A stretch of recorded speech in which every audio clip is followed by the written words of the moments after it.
তে ইমাম সাহেবের হক বেশ ইমাম সাহেব পড়াইতা কিংবা ততানা ওলাদ ফাল্লাকরাবু আল্লাকরাব করিব তানা ওলাদ আফন ফুয়া কিবা তো ফুয়ার গরনাতি আফন বাতিজা বাতিজার গরনাতি আফন ফুড়ি ফুড়ির গরনাতি এরা হইল খাস তান করিব এরা জানাজার নমাজ পড়াইতে পারবা কিন্তু আমরা দেশ কিছু মানছে করিব মনে করিলেন বহুত দূর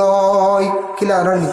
ফুড়ি বিয়া দিসলা ফুড়ির দেওরর গরর ফুড়ির গর বাড়ি হতে গুয়াইছে তো পড়াইলা কু করিব বুঝি খাম তো কি খানো বুঝাইছিল খবরও নাই কোনো লিঙ্ক নাই কোনো ডাটার লাগি মিল নাই অজ্ঞে বুঝ জনজা পড়াইতে করিবে পড়াইতে আনলে সব থেকে বেশি হক হইল মহল্লার ইমামে পড়াইতা ইমাম সাহেব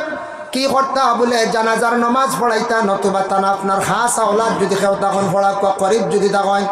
আর আপনার প্রতিবেশী আমরা যারা আছি বাবা বিশেষ করিয়া জলদি করে মরা বাড়ির যাইতাম কবর কুদাওয়ার না কবর কুদা সাথ দিতাম মরা বাড়ির যাইতাম যে মানুষের কি করতাম জীবনে আমরা সান্ত্বনা দিতাম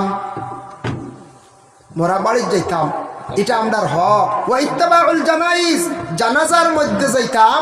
আমরার হক যদি ফারসুন না মারাত্মক কয়েকজনে আদায় করছেন এক ফ্যামিলির বাপ গেছেন বাই গেছেন এক বাই কইত্রাও দুইজন গেছেন যে আমি পারিয়াম না অসুবিধা দুসরা মাস যাইতা